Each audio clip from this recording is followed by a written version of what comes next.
ನಮಸ್ತೆ ಎಲ್ರಿಗೂ, welcome back to my channel. ನಾನು ಈ ವಿಡಿಯೋದಲ್ಲಿ ಮೇಘಾಲಯ ಟ್ರಿಪ್ ಬಗ್ಗೆ ಮಾತಾಡ್ತಾ ಇದ್ದೀನಿ. ನಾವು ಮೇಘಾಲಯ ಟ್ರಿಪ್ನ ಬ್ಯಾಂಗ್ಳೂರಿಂದ ಸ್ಟಾರ್ಟ್ ಮಾಡಿದ್ವಿ. ನಾವೆಲ್ಲ ಬ್ಯಾಂಗ್ಳೂರ್ ಏರ್ಪೋರ್ಟ್ಗೆ ಹೋಗಿ ಅಲ್ಲಿನ ಲಾಂಚ್ ಆಕ್ಸಸ್ನ ತಗೊಂಡು ಅಲ್ಲಿ ವೆರೈಟಿ ಆದಂತಹ ಫುಡ್ನ ಎಕ್ಸ್ಪ್ಲೋರ್ ಮಾಡಿದ್ವಿ. ನೀವು ಸಹ ಲಾಂಚ್ ಆಕ್ಸಸ್ನ ತಗೊಂಡು ವೆರೈಟಿ ಆದಂಥ ಫುಡ್ನ ಎಕ್ಸ್ಪ್ಲೋರ್ ಮಾಡಿ. ಯಾಕೆ ಅಂತಂದರೆ ಇಲ್ಲಿ ತುಂಬ ವೆರೈಟಿ ಆದಂಥ ಫುಡ್ ಸಿಗುತ್ತೆ, ಯಾವಾಗಲೂ ಮೆನ್ಯೂ ಚೇಂಜ್ ಆಗ್ತಾನೆ ಇರುತ್ತೆ. ನೀವು ಎಲಿಜಿಬಲ್ ಇದ್ದೀರಾ ಅಂತಂದರೆ ನಿಮ್ಮ ಕ್ರೆಡಿಟ್ ಕಾರ್ಡ್ ಅಥವಾ ಡೆಬಿಟ್ ಕಾರ್ಡಿಂದ ಫ್ರೀ ಆಕ್ಸೆಸ್ ತೊಗೊಂಡು ಫುಡ್ ಎಕ್ಸ್ಪ್ಲೋರ್ ಮಾಡ್ಬೋದು.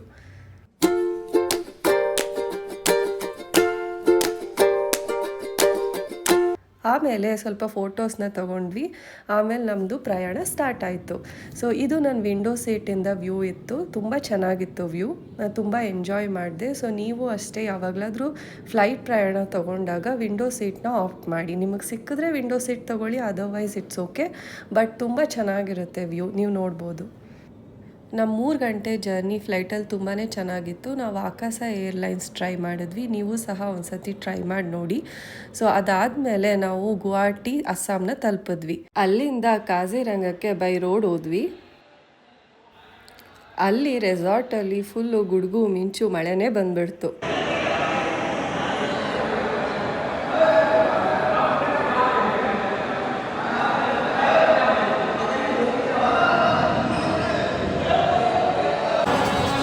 ಆ ಮಳೆ ಒಳಗೂ ನಾವು ಸ್ವಲ್ಪ ಸ್ವಿಮ್ಮಿಂಗ್ ಮಾಡಿದ್ವಿ, ಬಿಕಾಸ್ ಅಲ್ಲಿ ಇನ್ಫಿನಿಟಿ ಪೂಲ್ ಇತ್ತು, ವ್ಯೂ ತುಂಬ ಚೆನ್ನಾಗಿತ್ತು ಅಂತ.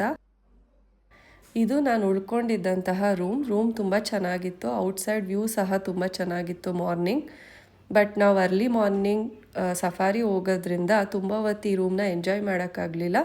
ಬಟ್ ವ್ಯೂ ತುಂಬ ಚೆನ್ನಾಗಿತ್ತು. ನಾನು ಆ್ಯಕ್ಚುಲಿ ಯಾರು ಹೋಗ್ತಾ ಇದ್ದರೆ ಈ ಸ್ಟೇನ ರೆಕಮೆಂಡ್ ಮಾಡ್ತೀನಿ.